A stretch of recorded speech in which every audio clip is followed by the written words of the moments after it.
Do you know, when you play the games of the National Lotteries Authority, you are supporting sports, culture, and nation building in Grenada, Carriacou, and Petit-Martinique?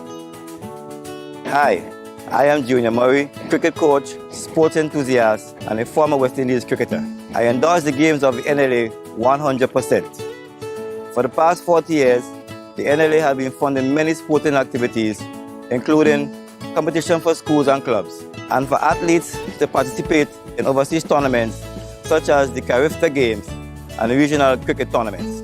Additionally, they made it possible for you, the public, to view local, regional, and international tournaments from the comfort of your homes. For those reasons, I play the game of the NLA. Even if I do not win, I know Grenada always wins. Yes, when you play all the games, the NLA in turn supports sports, culture, and nation-building activities throughout the Tri-Island state.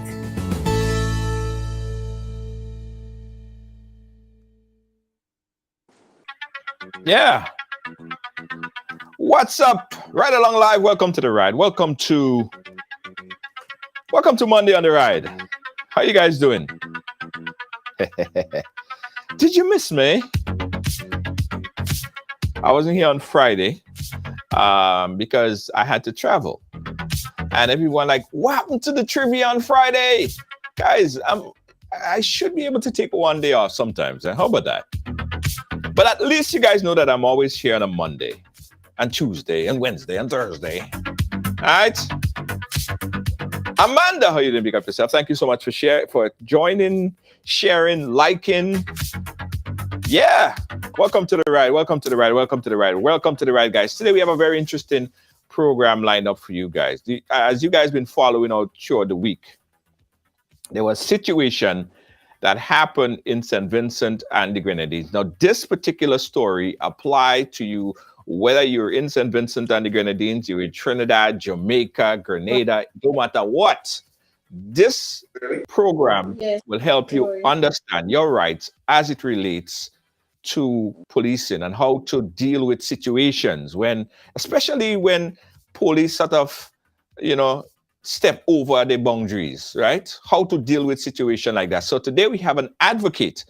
And if you've been following the story for the week, you would have seen the story where the social advocate, Adrianna King, and her I think her aunt and a few other protesters that was in front of Parliament, they were arrested. Now, it was funny how everything went down, guys. And it was hilarious how everything went down. A lot of people said that this police had absolutely overstepped his grounds. It was a long set of instances that followed.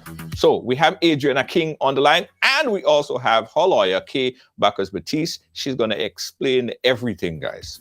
So I said this program applies to you whether you're from St. Vincent and the Grenadines or you're from Grenada or Jamaica or wherever the case might be. It most likely would be the same thing that you would need to know in dealing with this situation. The rights to protest, right? And the rights to not accept an invitation. That's the hilarious part, guys. That's the hilarious part. Anyway, share the program right now. It's Monday. It's Monday. Cheryl, how you doing? Amanda, thank you so much. Marish, everybody share? Everybody share? Everybody share? Sweetie Williams. Is that your real name, sweetie? Is that your real name? Wendy Charles? Sweetie? Let me share, guys. Let me share. I want everybody to get this message, to get this notification. Wendy Charles, how you doing? All right, guys. We ain't gonna stick any longer. Help me to introduce to you guys of course, she's been on the program just a few weeks ago. We was talking about situation affecting the Caribbean. Now she's back caught in a dilemma. St. Vincent made it viral this week. Her name is Adrianna King. Adrianna, how are you? So, very, very so. From head right down. My muscles are sore. That is the most I could say at this point. Wow, I could only imagine. And Adrianna, as I said, you made it viral this week, so you have a lot of stories to tell about you. Unfortunately. And of course, she is the esteemed lawyer extraordinaire. She's my go-to contact in St. Vincent and the Grenadines for many, many years. I'm happy to call her my friend, Kay Bacchus Baptiste. How are you doing, Kay? I'm fine. I'm fine right along. Yeah, as I said, I'm happy to call you we go way back. I mean, it seems like we've been at this for years, Kay. Yeah, a long time fighting. Yeah. Fighting for the cause. All right, so we all go straight in because for those of you who did not get a chance to see the video, right? I'll show you guys a quick snippet of what happened. So Adrianna King and a group was protesting in front of Parliament in St. Vincent and the Grenadines. Here come these police officers who, one, failed to properly present the identification, knowing fully well they were in plain clothes. So they could have been anybody, right? They didn't properly show the identification, and let me not tell the story. Adrianna, help us understand what really happened. Okay, do you want me to start at the point where the police officers came? No, start at the beginning. Now, start about what were you guys initially doing there in the first place? So, my aunt was there protesting issues relating to our NIS, right? And usually when I go to these protests, I'm doing my own thing. So I had my usual placard, Ralph, the time is up, that sort of thing. And one of the police officers stationed at the gate, a black squad police officer, called me and he said, he's reminding me that we're not supposed to be within 100 yards of the Parliament building having a picket or a protest. So I explained to him that we do not have such a law in St. Vincent and the Grenadines, that I am free to protest or picket anywhere I chose to. And to make matters worse, it was just a few of us. It was about like 4 or 5 of us. So, what was a big deal? He insisted that, that is what he was told. And I said, do you know the law? Do you know the section of the law? Have you ever seen this? I said, there's no such thing. And then he genuinely asked, there is no law? So I said, no, there's no such thing. And then I said, hold on, let me call Mrs. Bacchus Baptiste and let her explain this to you. So I called Kay and I said to her, I have you on speaker. I am speaking to the police officers at the gate at the courthouse. And Kay spoke to them and explained to them, we don't have a law saying that you can't protest here or can't protest there. We don't have such a thing. And that conversation ended and I thought, okay, good. They understood. Another lawyer passed that, about 10 or so minutes after, another senior lawyer, Jomo Thomas, I can call his name. Yes. And I stopped him and I asked him, I said, Jomo, could you explain to these officers that we do not have a law saying that we can't protest here? And Jomo was like, as though to say, really? We're going, and he's like, we're doing this again, something like that, he said. And I was like, yeah, we're doing this. So we went back to our different spots. I was basically just walking about with my phone. And then these guys approached me and said that they came to invite us to the police station. But they was having a party, a fete? I don't know. I like jab fete. I like to jump up a grenade. I want to wave my flag. So invitation. I asked them, well, they held up, they just sort of be swiping because I said, you're in plain clothes. How do I know who you are? So they were, swiping this card in front of me. And I kept saying to them, you cannot do that. If you're presenting your ID to me, I have to establish that you are police officers, and the only way I could do so is by reading what is presented on your card. And of course, you match face to face, face on the card, face in front of you, that sort of thing. The same way that a driver would present their ID to a police officer. I said, I need to see the information on your card.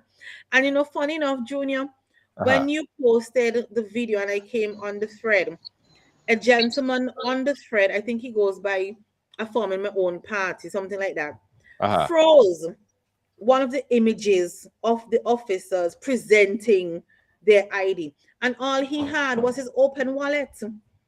He didn't even have a card out. He just had his open wallet. And that is how he was presenting his ID. And the other comical thing is, they actually left, and I was still trying to get their faces, and they were turning their backs to me. So how is it you're on a mission to invite somebody to a station or to arrest somebody, whatever it is that you're doing, and you're turning your back to the person? Right. And they're following them now instead of them following me. Yeah. It was all very comical. Yeah. Well, stick up in right there, because I wanna understand the law, okay, as it relates to protest. Right. Is there any legislation on file that says that one cannot protest within a certain space in St. Vincent or the Parliament? Well, you know the Act, right, which deals with public processions and public meetings. One interpretation of that Act is that it is unconstitutional. Yeah? They have arbitrarily decided that. Okay, hold on one second. Okay, hold on one second. I'm having a little bit of an issue with your audio. Your audio kind of breaking up a little bit. I don't know if it have to do with they're definitely not hearing you properly at all. Let me see if we could fix that. Guys, you're watching Right Along Live as we try to fix the issue there relating to Kay's audio. Kay, do me a favor. Are you far from your Wi-Fi box? No. Oh no, okay. Or probably, I don't know if you want to bring it up on your phone, if you want to bring up the link on your phone and call from your phone. That might be, that might be the other option. All right, so let me cut you off on this one and come on your phone. All right, because we really want to hear what you have to say from a legal perspective. Is very important. So we also joined here, guys, by a former police officer, right, in St. Vincent and the Grenadines. He is a former station sergeant. And I want to understand from his perspective until we get Kay back on the line. So welcome to the Right. How are you doing? Good evening. I'm doing fine. How are you? Good. Great. So I'm happy that you could join us because you could help us put this whole situation here into perspective, right? Hold on. I think Kay is back. Kay, just say hello. Let's see your audio. Hello. Right. Okay. Kay. Okay. All right, Kay. I think your audio is back right now. Hold on one second, Sarge. Former sergeant. Wait. Let me get Station sergeant. Station sergeant. Take out the former, Junior. Take out the former. Station sergeant or sergeant. Yes. Okay. All right. So, Kay, tell us about the law as it relates to protests in St. Vincent and the Grenadines. As it relates to protest, Junior, there is no law denying a person the right to protest. We're governed by the Constitution, and we are all the United Nations conventions, or all the conventions, which gives a test. So the police have been using the Public Order Act, processions and public meetings where you need to inform the police if you're going to have, and having done so, they can decide whether or not they can break it up, in the law in terms of, I think within the parliament, for the parliament, you should 200 yards from the parliament. Now, even under that act, I'm of view that act is unconstitutional. And we are going to challenge it. I think this case is land. We are going to challenge the constitutionality of the act. Be that as it may, and Lucette and company were doing does not, in my mind, fall. They are stretching it to try to include the public. Actually, the government of St. Vincent and the Grenadines, they are afraid of any type of government which came into power by drastic protest, they are now trying to out kind of protest. As Adrianna said to you, it was just about persons protesting. Yeah. And yet they wanted to shut them down. Under the Constitution, the right to assembly, the right of freedom of expression, under the United Nations signed on to, there is an absolute right to protest. The government of St. Vincent and the Grenadines to take it away from any subject. Trying to use the public, they have tried it before. They brought several charges under that act against the same Adrianna. About 12 charges. They had to drop every single one. They have tried to say about around the time of the petitions, when the supervisor of elections office, they tried also to say you can't come, etc., and it failed. They never carried it through. Now they are obviously, the Gonzalez government wants to close down any form of protest for his. That's why he has his police have been acting the way on Thursday. Okay, So, Kay, your audio is still breaking up a bit. I don't know if it's because of the distance that you are from your Wi-Fi box. If that persists, I'm gonna have to. I'm near to the Wi-Fi box. I'm not sure why. Kay, I may have to call you on the WhatsApp, and we may have to do it on that, because I think your information is very valid, and I want people to have a legal understanding as to their rights where that is concerned. So I may have to take you up on the WhatsApp. So stay tuned, stay right there. Okay, so Mr. Smith, Mr. Brenton Smith, you're a former station sergeant. When you look at this arrest, what transpired there during this arrest, is it protocol, or what was not protocol about this particular invitation/arrest? Well, it is normal for the police in the past, based on practice, to invite someone at the station if they don't want to actually do an arrest. Some person may voluntarily go to the station with the police, some may not. And if the person doesn't, the police may want to take the chance of arresting that individual by holding on to the person and take them to the station. But there must be reasons if you are going to arrest somebody. What I saw they do is that the police were very much unprepared. They didn't seem as though they were just basically sent based on instructions without having a clue as to what they were sent to do. And you could have seen it, there were lack of confidence within the police force, the individuals who are doing that in that particular case. And it really did not show a good image as to what was transpiring there on that day. Right. So who would have given orders like this? Who would have not wanted these individuals to be there at this point in time, based on your level of understanding of the hierarchy in the police force? Who would have given that order, possibly? Well, I cannot say directly. Definitely, who would have given that order? But orders can come from an NCO, which is a non-commissioned officer within the police force, whether a corporal, sergeant, station sergeant, inspector. But we're living in a very highly political climate in St. Vincent and the Grenadines, where politics involved in everything. And it's unfortunate that even within the police force here in St. Vincent and the Grenadines, politics plays a very pivotal role in how the police operates. And that is very sad, because, and we fall to all levels within the police force, even from that of the commissioner of police, and the order could have come from anywhere. It could have come from the commissioner of police. It could have come where the commissioner of police himself were given instructions, whether from the Minister of National Security, the Prime Minister, and that can happen. I'm not saying that it happened in this particular case because I don't know, but those instructions could have come from anywhere. And my difficulty though, I would not carry out unlawful instructions. It doesn't matter who it comes from. Right. If it is not within the laws of St. Vincent and the Grenadines, I'm not taking it out. I'm not carrying it out at all.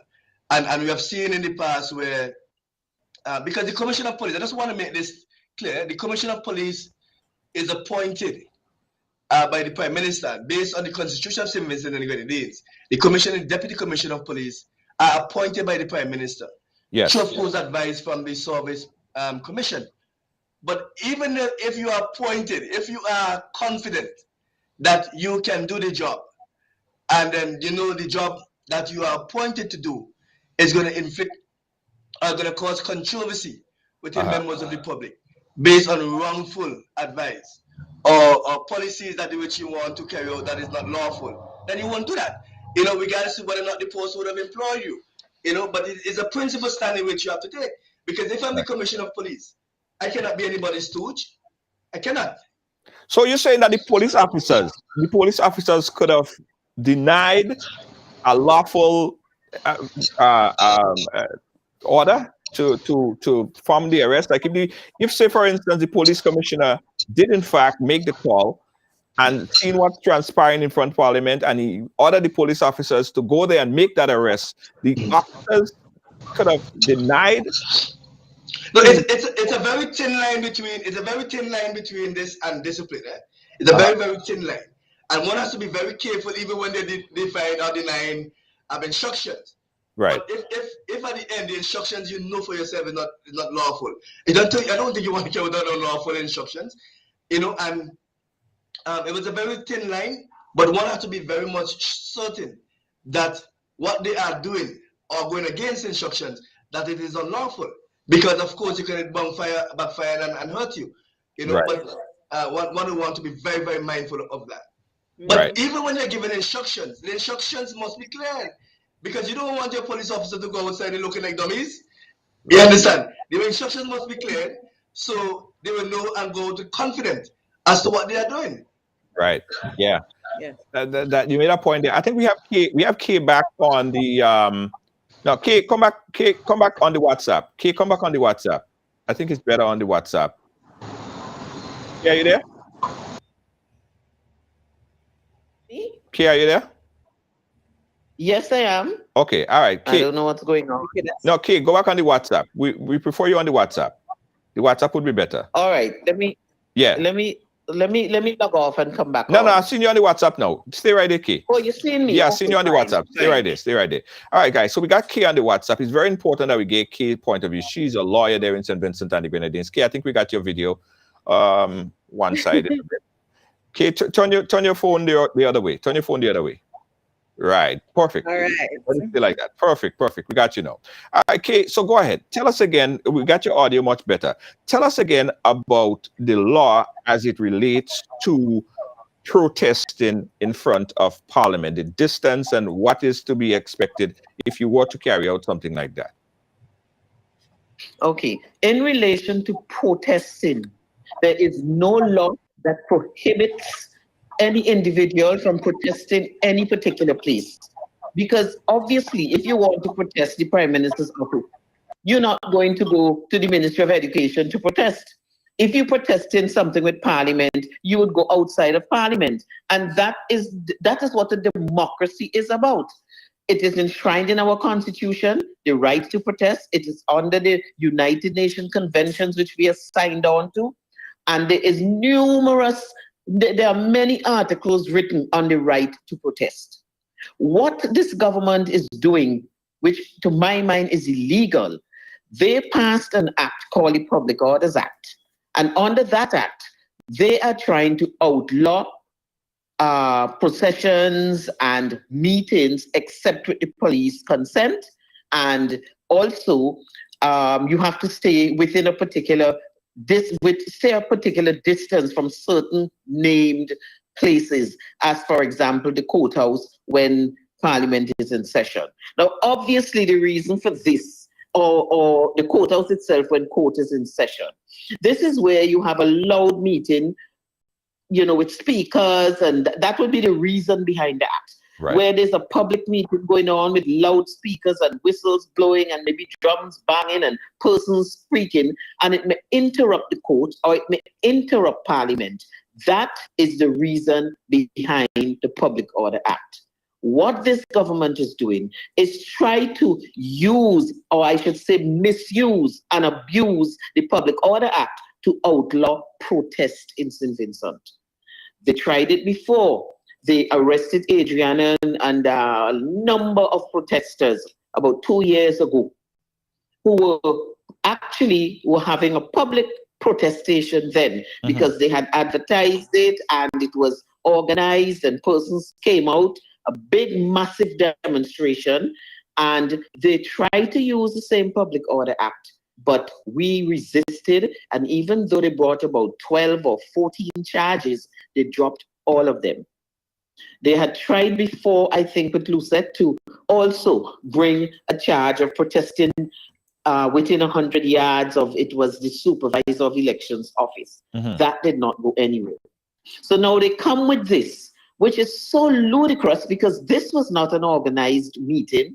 This was not a public meeting per se. This was a handful, literally a handful, 4 or 5 persons who each protested in their own way, their own issues. It was not a public meeting. And so it is, to my mind, a complete misuse and abuse of the Public Order Act. And we are going to challenge it, not only on the bring a constitutional motion to challenge what they're doing, but also challenge it, of course, when we go to court to defend these 4 persons who were arrested and charged. Yeah. It is unacceptable, and we will not allow for the Gonzalez government, which came into office through drastic, far more drastic protests than what these people are doing, to shut out and to rob our democracy and steal our right to lawfully protest. Yeah.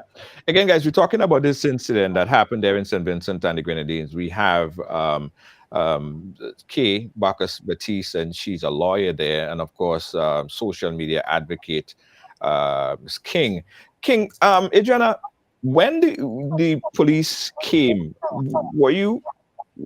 did you take them serious? Because it to me, it seemed like he was joking. It seemed like you felt that they was joking with you and he was just like having fun. Did you take them serious? I'll be honest with you, Junior. When we're called unions, etc., to come to protest, I usually pack a little protest bag because it seems as though my family, it seems as though I am a target to, the Commissioner of Police. So we're always the first to be picked up by the police. But this morning, as you noticed, I was dressed in a casual, breezy cotton dress and slippers. I obviously did not have any protest bag. All I had was a handbag with some tissue and a bottle of water and some beet juice. So I did not go there thinking that I would end up at the barracks. So, and remember too, by the time these guys came, 2 lawyers had already explained to the officers who were stationed at the courthouse that we had no such law. So when these guys came now, I was there like, are you serious? And I don't know, maybe I really did not take them serious because I did not see a reason for me to be arrested or for anyone else to be arrested.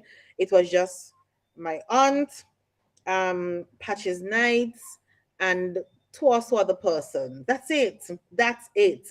We did not even have any sturdy sort of placard. There was no vuvuzela or anything like that. There wasn't any sort of drumming or noise making, nothing of the sort. So I really was not sure if they were seriously thinking of arresting me or not. I just couldn't figure it out. Yeah. Now, Officer Smith, I know you're not an officer anymore, but I still refer to you as, I guess to say, once officer, always. Tell us about the presentation of identification and how should an officer and when should an officer present the identification? Because as Adrianna said, they basically just kind of swipe it quick in front of your face like that. Like they didn't even want it to be seen. When should an officer show his ID and how should an officer show his ID? Okay, as soon as the officer approaches a person who they believe are a suspect, they will take their identification card, maybe from their wallet, might be in their pocket, it might be hanging over on a string over their necks. They will actually show the individual. They are a police officer. they won't give the individual, because quite obvious that there are instances in which persons took it and destroyed it, sort of. Even in arrest warrants, the officers tends not to give the person, because the person normally take it and rip it up. We have an experience and circumstances of that nature before.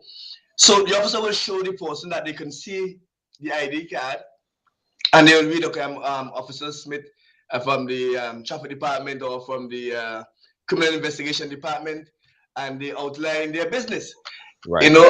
But they don't, and they will not give you the ID to hold. They will hold it at a distance where you can see it, of course, and identify themselves in the process of doing so.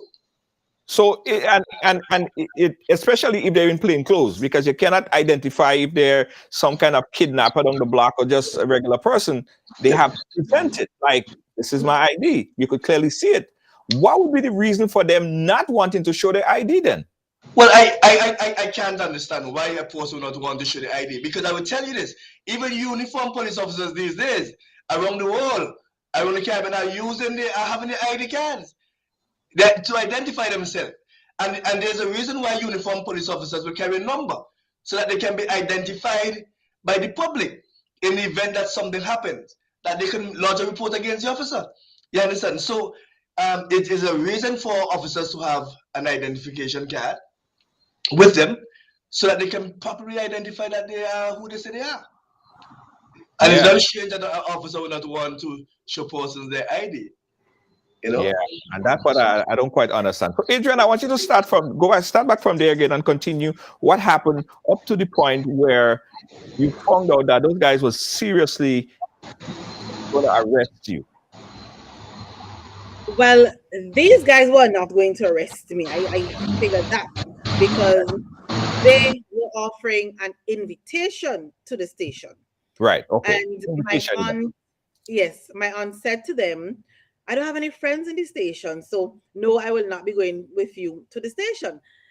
And she asked them over and over, are we under arrest? I think they said yes at one point, and we asked, what is the reason? And they could not give a reason, and eventually they just left. They just left us there. Because we kept asking them, if you're going to arrest us, or if you say that we're under arrest, what is the charge? Why are you arresting us? And they could not say. They couldn't. And so they left. So when you ask him what was the charge, what he said? Say that again, sorry. When you ask him what was the charge, what did he say? They fumbled. I'll be honest that I have not, revisited the video totally, but I remember them fumbling and they could not say exactly what a charge, what the charge was. They couldn't clearly articulate it. And so I kept asking them, what is it? What is it? I think at one point they mumbled something about picketing, 100 yards from the courthouse. I think at some point they said that. So. Stick up in there again, because I want to kind of get the legal aspect behind. Now, Kay, making an arrest, an officer making an arrest, at what point must the officer tell the individual why they are being arrested? What is the procedure for that? Obviously, you tell them before you arrest them. Yeah. If you come to arrest someone, you say you're under arrest for etc., etc., and then you may touch the person, or you may indicate that they come with you. This thing about grabbing onto people and pushing them, as they did with Lucette King, is an absolute assault, and the police will have to pay for that. I don't know if you played that video. Yes. Where the policeman actually grabbed Lucette and pushed her into a vehicle, and then someone else held on to her, and then now there are several things wrong with that. You are arresting, you say, a woman, an elderly woman, but a female. It is not acceptable for a male police officer to grab onto a female person unless it is something that they cannot avoid and say you're arresting them. But there was a woman there, because as they put her into the van, I realized the woman was there. So that is another thing that was wrong, for the man to manhandle Miss King like that. And as I said, they I was listening to it also, and they did not say what they were arresting her for. She kept asking, and they were mumbling, they were inarticulate. It is clear that the police themselves did not know why they were there. They were just carrying out instructions. They was carrying out instructions without even knowing what or why, or the reason behind why they're doing it. So, Mr. Smith, you were speaking earlier, and I want to reiterate that, right? That if given a specific order and a police officer deemed that that order is unlawful, that police officer could withdraw from that unlawful order, because then it's on him, right? Based on what you've seen, what was unlawful thus far, from the showing of the ID to the fumbling of giving information as to why they arrest, to the actual grabbing and pushing them, manhandling them into the vehicle? Hold on, you go ahead. Yeah. I'm not saying that anything was unlawful during the time of that. The issue of unlawful instruction was referring to when given to an officer by a senior person. That is the aspect in which we were referring to. However, on the scene there, and I think Kim made mention of it, it is not unlawful for a male. I don't think it's unlawful for a male, based on the law, to arrest a female. However, common sense prevails, and based on the practice, we would ask females to arrest females, because there are some issues that can come out of that. By doing it, and there was clear evidence of what transpired there, that it was not in the best of interest at that time for the officer to arrest, and you had a female on the spot, so there was no need for him at all to do it. But it's not unlawful for him to do it. But then again, come on, you are dealing with a woman, and that woman could have been your mother. You understand? Where's the human nature in this? Where's the respect, for your fellow citizens? I've always asked my officers in the past that when posted on the protest line, they can be your mother, your father, your friend who you sat in school for many years with. We can do our jobs, without being like this. Right. You understand? Because you do not know if the person whom you are treating badly is one of your colleagues. So we can do it with some respect. We can do our duty with a lot of love and get a lot of results out of it. So I'm really and truly disappointed in the way in which the police really would have dealt with that matter in particular. We could do much better. But you see, these things are accepted by, unfortunately, the hierarchy of the organization. And forces believe there's no accountability for police action. And that is why we continue to have these incidents of police brutality and harassment, because the top seems not to be able to want to deal with these issues. And it is sad, because this is a point in time in which the police are asking the public to assist them in their community policing effort. Yeah. And this certainly is a blunder for what would have transpired. How you want the citizens of St. Vincent and the Grenadines to help you in the issues of fighting crime and come together as a society with love and peace, when you within yourself, your action, saying something different, and it's very unfortunate and sad. Yeah. Adrianna, I want to go back to that point again, because I have the video clip. I'm going to cue it up there. The officer went up to your aunt, and they sort of pulled her into the vehicle. At that point in time, that batch of officers, did they identify or did they establish why they wanted you guys know, or did they tell you that you was under arrest?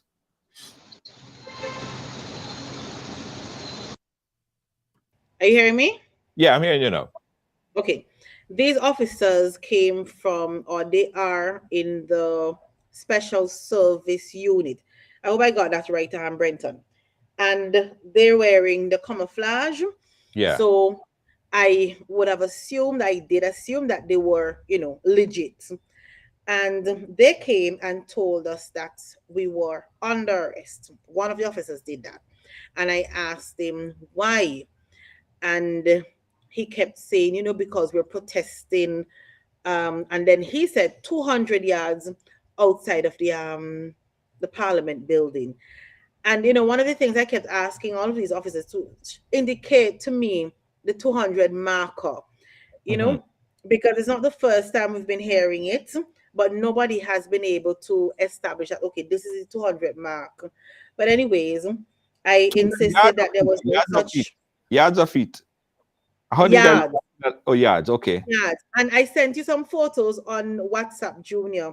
Yeah. That were compiled by a gentleman by the name of Kent Thomas just today to show exactly what 200 yards away from the Parliament building would look like.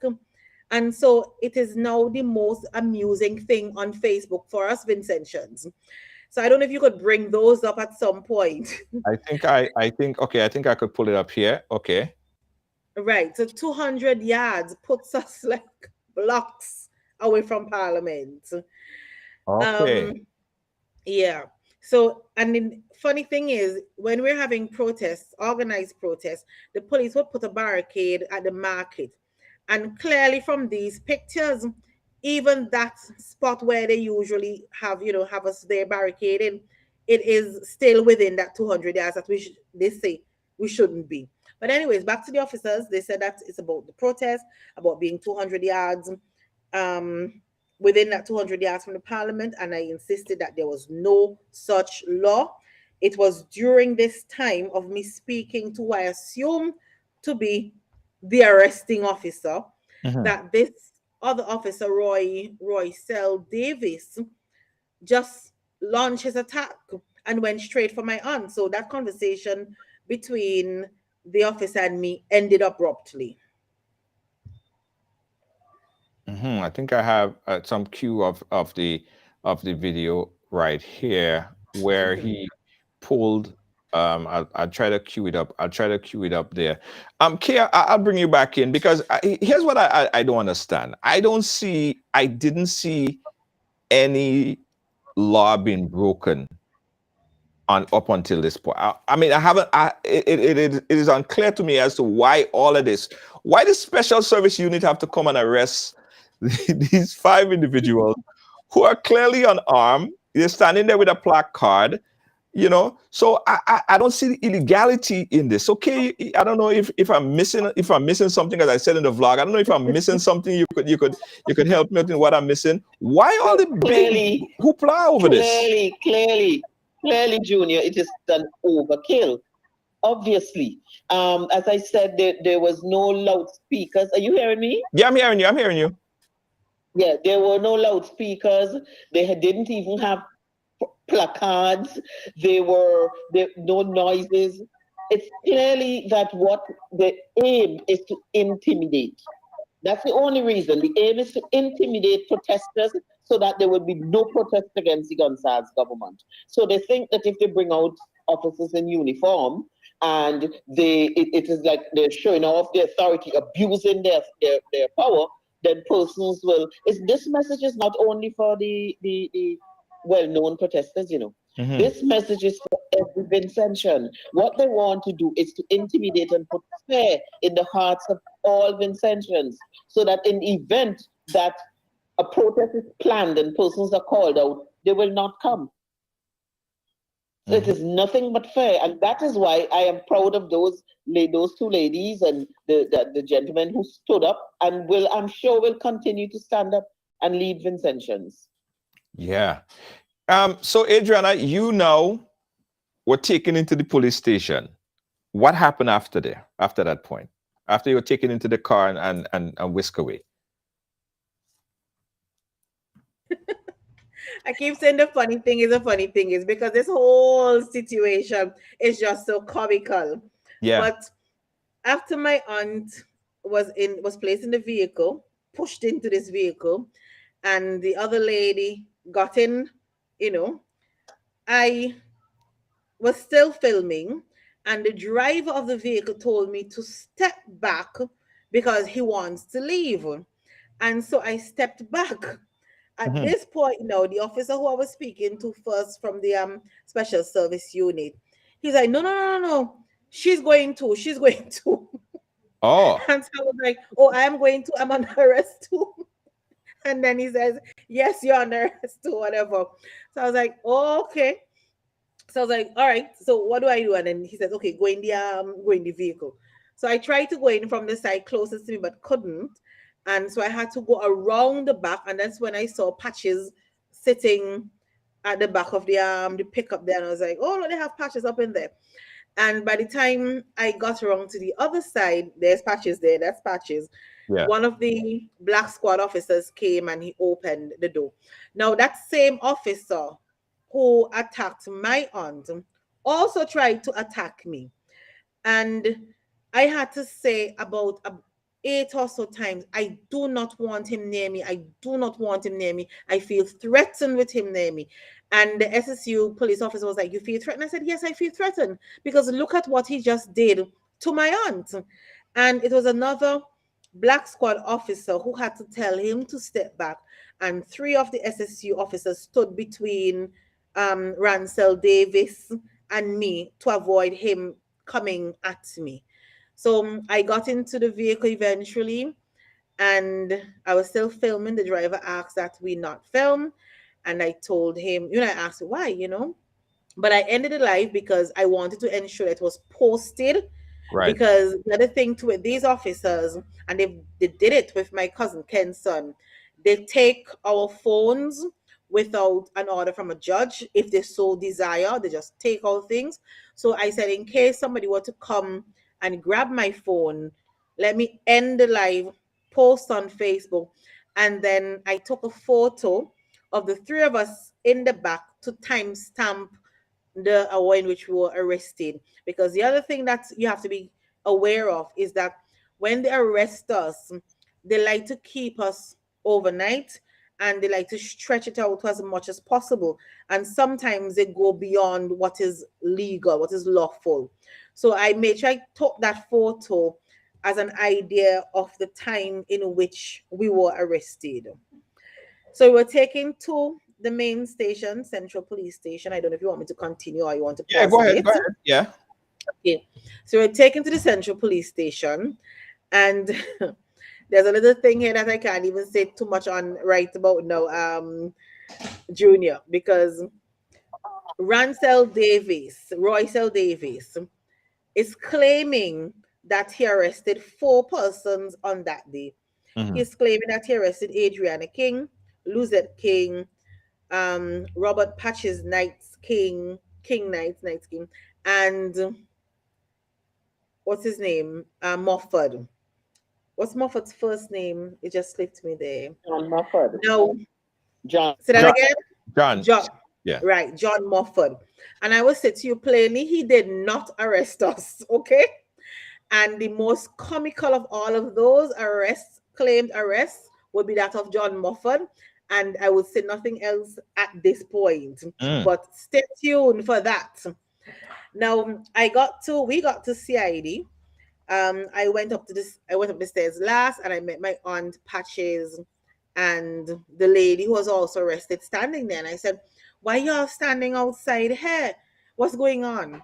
And nobody responded. So I said, did anybody come to say what's going on? They said no. I said, you know what? Let me go in and find out from them what is happening. So I went into the CID and I met John Mofford. So I was like, okay, all right. I said a little, we exchanged a few, and I was like, all right, we'll deal with this. And I asked the officers exactly what is happening. Why are we here? And they're like, oh, nobody told you why y'all have been arrested. I was like, no, nobody is yet to say why we're being arrested.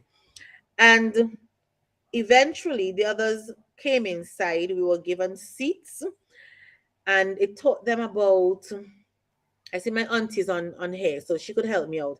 I think it took them about 2 or 3 hours to finally give us a charge. Could be more than that, because we would have been taken up somewhere around 1.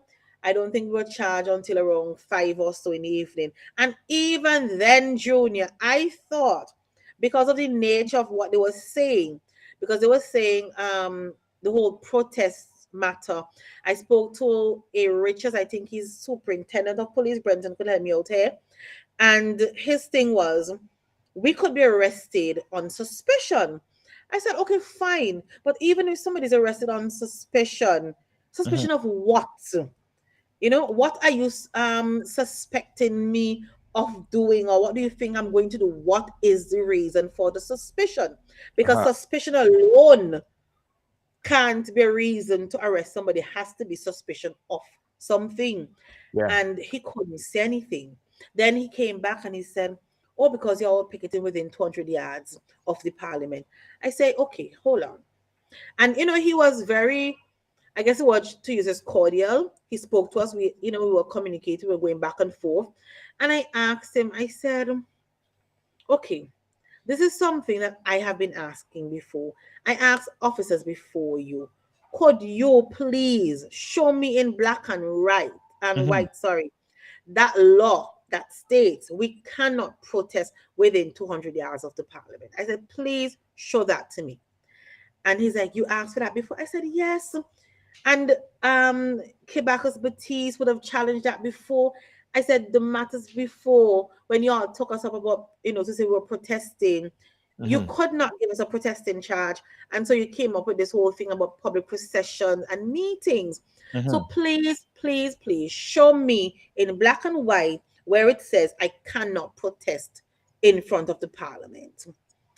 He went, he came back, he quoted a section, and he said that states you cannot be within there when they're having parliament at a meet. I said, but we were not having a meeting. We were protesting. There's a big difference. And the charges did not hold before. Why do you think they're going to hold? No. So then eventually I said, you know what? We would have to really and truly challenge this in court, and let's get this matter going. It might have taken another hour or two for us to be given the charges, for us to be cautioned, as they put it. And then is when the young lady, the woman, I'm not sure how old she is, who was taken up with us, magically disappeared. I'm asking my aunt, where is the other lady? And then she said, oh, they took her outside to be cautioned. So I said, but why would they take her outside to be cautioned when the other, we are in here and they're cautioning us in here? Why would they take her outside? It was about 40 or so minutes afterwards, and we finally realized that they had released her. But nobody told us that they had released her, nor did they tell us why they had released her. So one protester was released, and the others were kept charged and held there, detained overnight.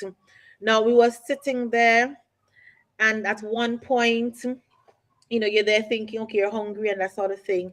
I could have asked somebody to come to bring me something to eat, but I was very convinced that I was not going to stay there overnight. And so I told the officers, I will eat something when I'm released, when I could have a nice shower and relax and, not eat now with an unsettled stomach. Right. I was very convinced I was leaving there that night. It turned out that was not the case. We stayed there, and my aunt was taken to the hospital because of what happened with Royce L. Davis. She went to get a checkup, but she was brought back because the hospital couldn't see her at the time. And they said that she could either come back the night or the morning, go somewhere else in the morning. Later on in the evening, because we were there hungry, we were tired, we were sitting on these chairs for hours. And that's another thing. The chairs are very uncomfortable, and you're seated there. You're not allowed to walk around the station or anything like that. You're just seated there on these chairs. And eventually I started feeling a bit woozy. And so after the gentlemen were taken away, and again, we did not know where they were. They just came and called them, and that's after we were cautioned. They just came, took them. We didn't know where they were. Nobody was telling us anything at this point. And they were saying to us that they were going to take us down to Kittel's police station. I stayed a weekend. I was held a weekend in Kittel's police station. And that was nothing more than torture. Wow. And they tortured my aunt in a similar fashion before. Kittel's police station is grimy. The cell is covered in feces. It stinks of urine. the bathroom that they showed me the night was so filthy. A female officer showed it to me. And as soon as she came out of that bathroom with me, she went straight over to the door where they had a sanitization, whatever, and sanitized her hands all up to her shoulders. Wow. That's how filthy she felt just going into that bathroom to show me. And mind you, there was no light in this bathroom, so she had to use her phone, and there were like backdroppings and all sorts of fecal matter in the bathroom itself. So my aunt and I were adamant that we were not going back to Kittel's. Right. We asked to be taken to the hospital, and it's a good thing that we did this, because it was the first time in my life that I had a high blood pressure reading. That machine just started beeping and went straight up to red, and it was just there going. Right. And I was like, what? My aunt was really worried because the reading was extremely high. It went, like I said, it went to red and it was beeping incessantly. She too had a high reading, and we stayed there for about maybe an hour or two. Then the officers who took us down came and they said that, all right, they're taking us back to Central and not to Kingston. Well, I guess that was a big relief for you, not going back down to Kettle. It was. Yeah. It was. It really was. That place. And at Kettle's, what they have there are just planks of wood that they put together in some sort of square looking something to mimic a bed. And that's what you sleep on. Wow. Just bare, hard planks of wood. Right. And again, these conditions are torturous. Yeah. We have signed enough conventions, enough agreements around the world to state that we would treat people being held by the police with decency and acknowledging that they're human beings. Yeah. And those conditions at our prisons and at our holding cells, not even animals would stay in these places. Not even animals. Kate, do you think, based on all this information presented here, do you think that your clients were somehow targeted? That is very clear. Exactly what I think. It is strange, as Adrianna said, that the other woman who they arrested, who has not been arrested before, that she just disappeared. I am not sure what her name is. I went to the police station to visit them when they were arrested, and I spoke with all of them, including her. And she was sitting in the group with them, but they decided that she was not one of the kings, and so they let her go. Clearly, again, it was intimidation. It was victimization. And as Adrian was speaking about the conditions, I mean, the conditions at the cells, all the cells in St. Vincent, but even in the main city, Kingstown, it is deplorable. I mean, the men who were kept in one of the cells said that there was actual feces on the floor, not just markings, and there was water running in the cell.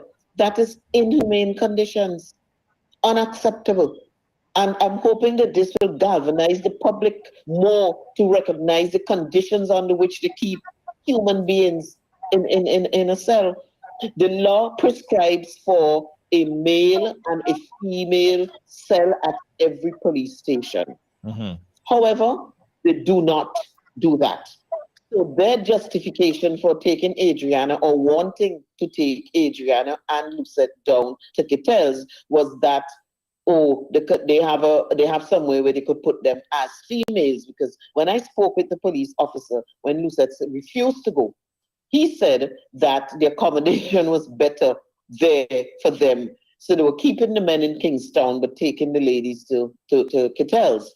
Well, the police regulations speak to having a cell for male and a cell for female. So They are totally in breach of that, because they do not have that, even in Kingstown, much more in the other districts.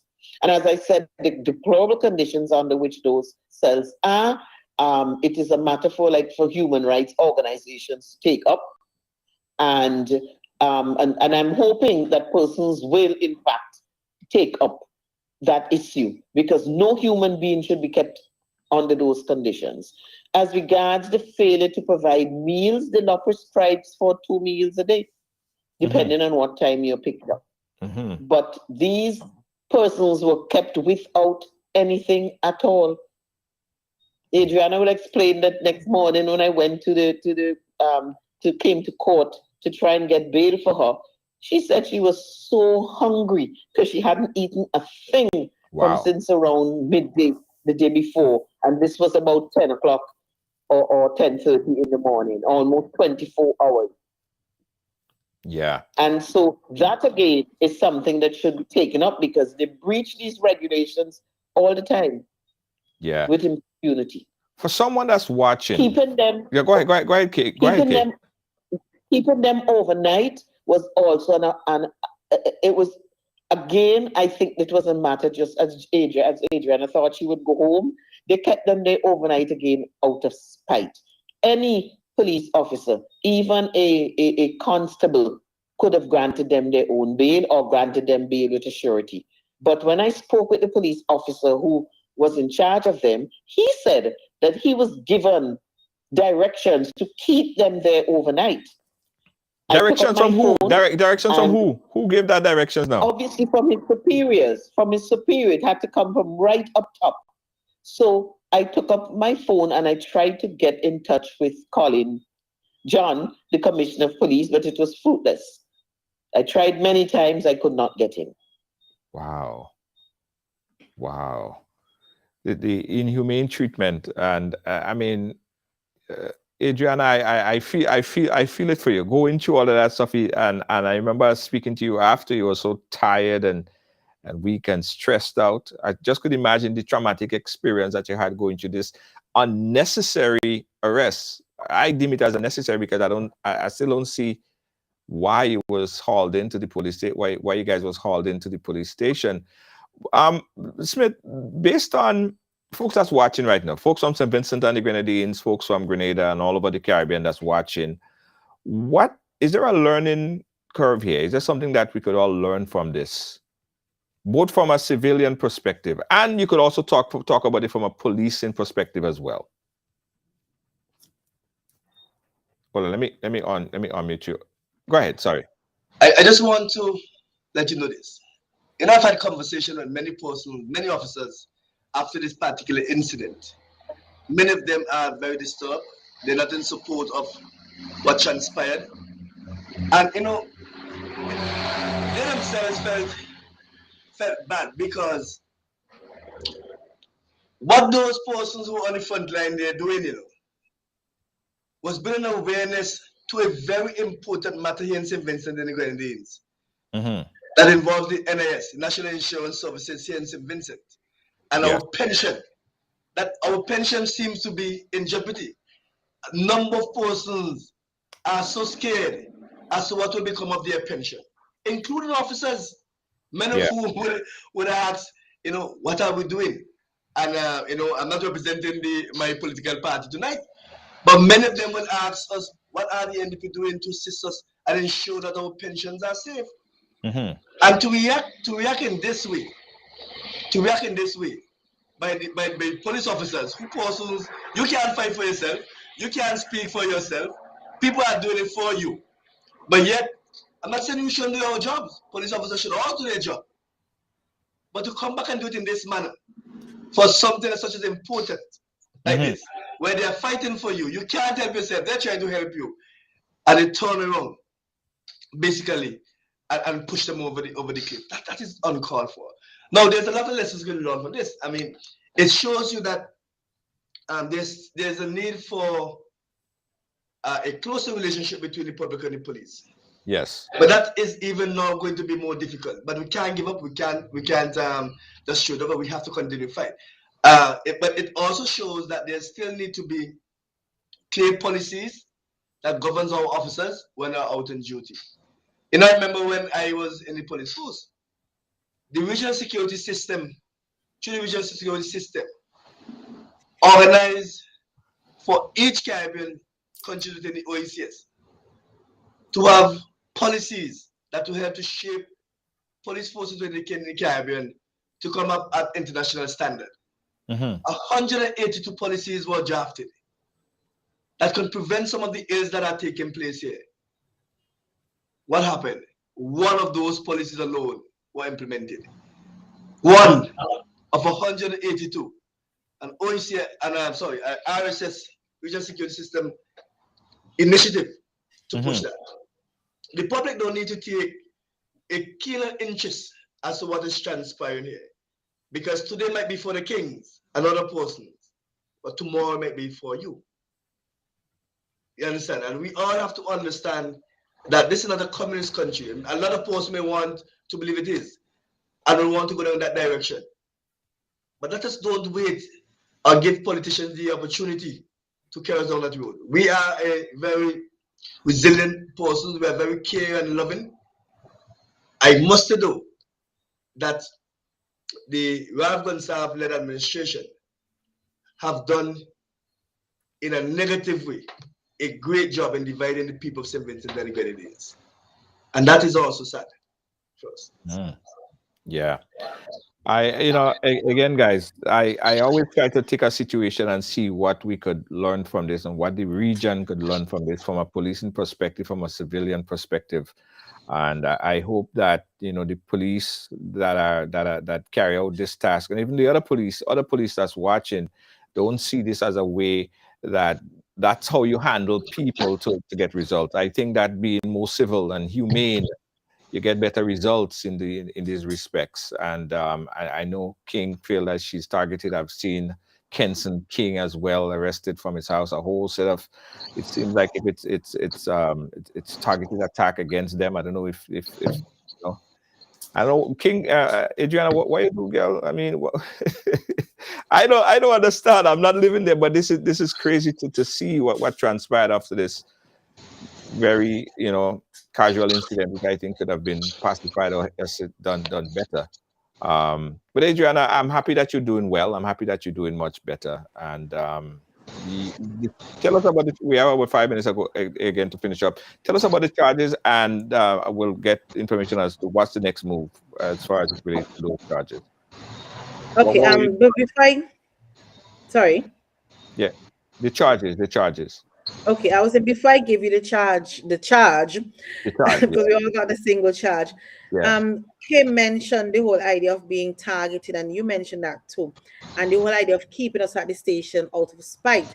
And I do believe that the order to keep us at the station came from Colin John, the Commissioner of Police, because while Kay was busy trying to call Colin John or try to reach him on the phone, he was busy cursing us in the station.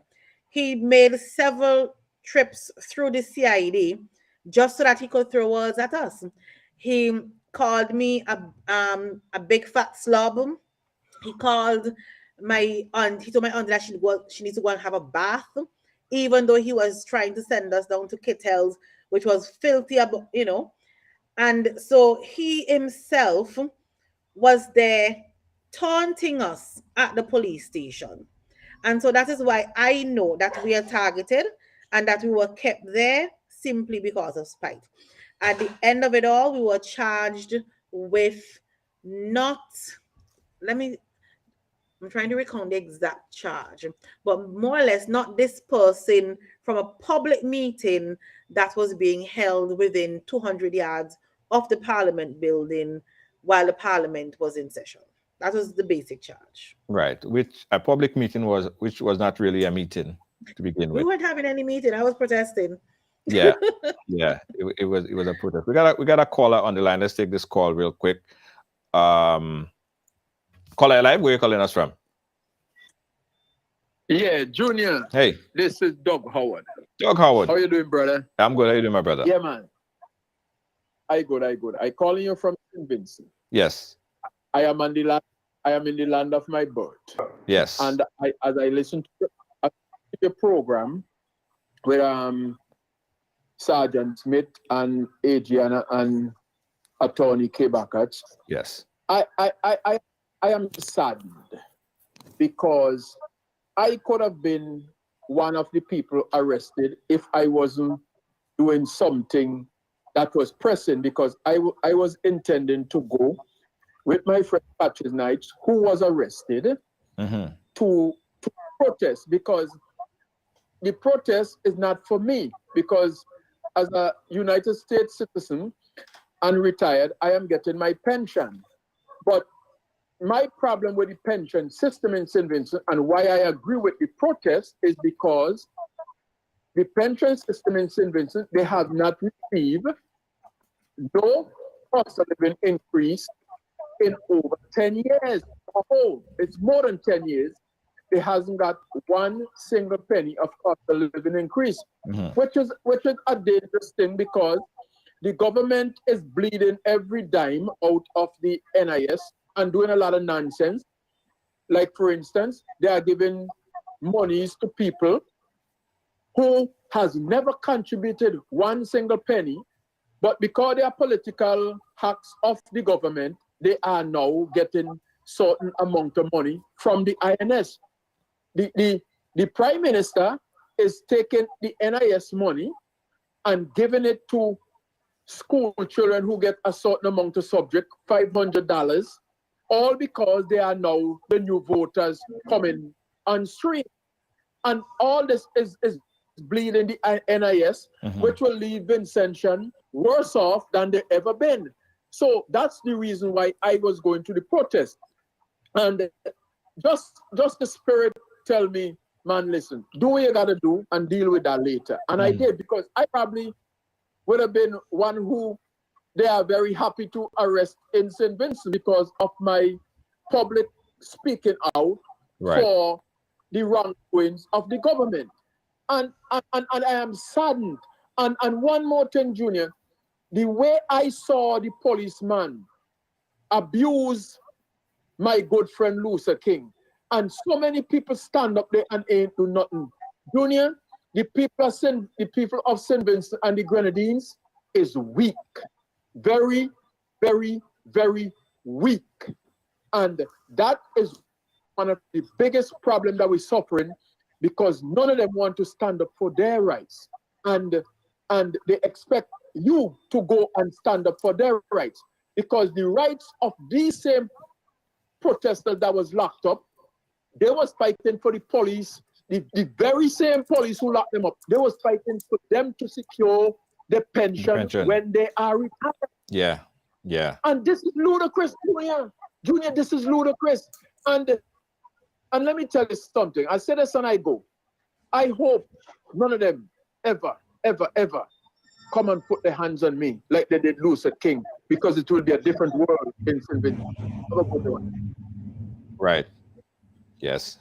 Thank you so much for calling. Someone said, Adrianna, someone said here that, yeah, but this protest is not the issue, it is the location. So if you was asked to move from a close proximity of the parliament, then you just move. Why didn't you just move? Junior, I really did that person stay on this show, listen to Kay Bacchus Baptiste, listen to Mr. Brenton Smith, and still ask such a question? Let me try to, give them the answer clearly here. The reason why we stayed there is because it's our constitutional right to protest anywhere in St. Vincent and the Grenadines. That's why we stayed there. And what the police were doing was unlawful. Okay, Ms. Frederick, I hope that answers your question. All right. We got you there. All right, guys, listen, thank you so much for joining. We have a hard stop in the next 2 minutes. Let's go around for Kay, are you still there with us? I see you on the line right now. Kay? Okay, great. Yes, Kay, you're hearing me. Let me see if I'm hearing you properly, Kay. Yes, I think I'm hearing you better now. We have a 2 minutes hard stop time on the live, Kay. So give us some closing statements. What is to become of all of this going forward? The next step, the legal next step. You could turn the camera too, because I'm seeing the screen. Okay. What I'm saying is that you're seeing it? No. I don't know where it's going to. Turn the camera. I'm seeing like you're pointing the camera towards the monitor, the TV. but I didn't. That's fine. That's fine. You could go ahead. You could just speak. Well, they go to court on the 23rd, I think it is, Adrianna. And of course, we go to defend. I'm going to be defending them to the hilt. Take a constitutional challenge to the Public Order Act also. And why I like your program tonight and why I want person in what really went wrong. I like it where the police went wrong. Is that our democracy to be taken over? We can't be taking away the rights of persons like that, and without fighting. Without if the police is allowed to continue arresting who are conducting protests, lawful protests, and then just now it will not. Everybody will be afraid to come out and to do anything. And to be honest, I think that is the aim of this administration, and for persons to stand up for their rights. That is why it is important to answer the question asked, why not just move? If you do that, you will be saying rights, and we cannot do that. And that is why Adrianna and the others did not move, because to take away your constitutional God-given rights of freedom of assembly and the right to protest, raise your voice in protest. It happens all, not going to allow this ULP administration to erode. They're going to fight all the way. And so it is very, very important that they did not move. The eyes of the world are on St. Vincent and the Grenadines through programs like this for caring. Absolutely. Absolutely. We're going to continue to follow this case there and update our viewers on what transpired from here. Adrianna King, thank you so much. Mr. Brenton Smith, we thank you so much and appreciate your time to chat with us. Adrianna, we'll keep you in touch. Or keep us in touch on what's going on from here. Kay, thanks again. We'll keep in touch. All right, Kay? Okay, then. Okay. All right. Bye. Okay, bye. Guys, we got a quick commercial break. We'll be right back. Don't move. Phillips Carpentry and Cleaning Service Inc., providing exceptional carpet and cleaning, floor installation, refinishing, home renovations, drywall, painting, plastering, doors and moldings, electrical and plumbing, and much more. We are a one-stop shop for all your professional needs. Give us a call today on 718-221-5572. That is 718-221-5572. Or you can call our cell on 917-939-3192. Check out our sales on all services. We're located at 218 Schenectady Avenue, Brooklyn, New York. Phillips Carpentry and Cleaning Service Inc. I want you folks to play these 3 games from the NLA. Daily pick 3 cash flow and play with. You will be supporting sports and culture, nation building and our future. So go out and play, folks, make it a must. You will see what the National Lottery is doing for us.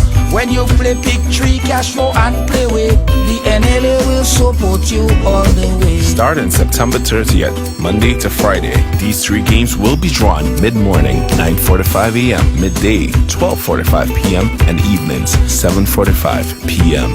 The National Lotteries, supporting sports, culture, and nation building. Sunday money day. Williams Funeral Service serve you with dignity and compassion as you mourn. Every day, we embark on the journey of life, and one day, the journey will end. It's on that day that you can entrust the celebration of life of your loved ones to David Williams Funeral Service. Call 718-291-3823. Thank you for watching. Thank you for being a part of our program today. There we go. All right. Thanks for watching. Thanks for being a part of our program today, guys. Don't forget, right along live, where everyone have a story to tell to my family and friends in St. Vincent and the Grenadines. I will be in St. Vincent and the Grenadines in sometime early April. Looking forward to see you guys there right along too. We're going to be in Grenada on the 12th, St. Vincent, I think, on the 10th, right? Yeah, I think I'll be in St. Vincent on the 10th. But we want to see you guys in St. Vincent, all the fans and supporters of St. Vincent. Looking forward to see you guys there. All right. Thanks again for watching, guys. Right Along Live, where everyone have a story to tell. And if you guys have not been getting notification, we're gonna try to find out from Facebook why that's not happening. All right. So because a lot of people been complaining on my WhatsApp for the whole night, didn't get any notification. So we'll try to see what Facebook have to say about that. All right. See you guys tomorrow. Good night.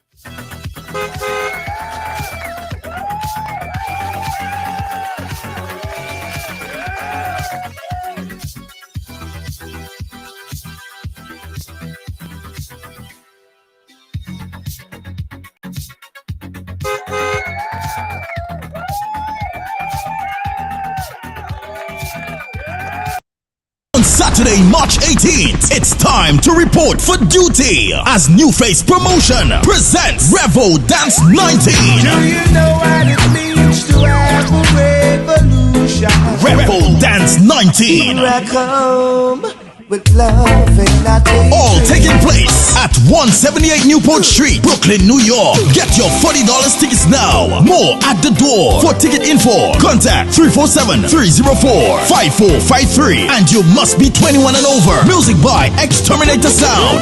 Live from Canada. From New York, Joe Bailey, Silence, No Apology, DJ Synergy, and DJ Hot Stepper. Table and bottle packages available. Dress code Army Green or camouflage. A special prize for the best dress, male or female. And listen, when you buy your ticket early, you can win a return ticket with JetBlue to Grenada in the month of May and June 2023. It's Revo Dance 19, Saturday, March 18, 178 Newport Street.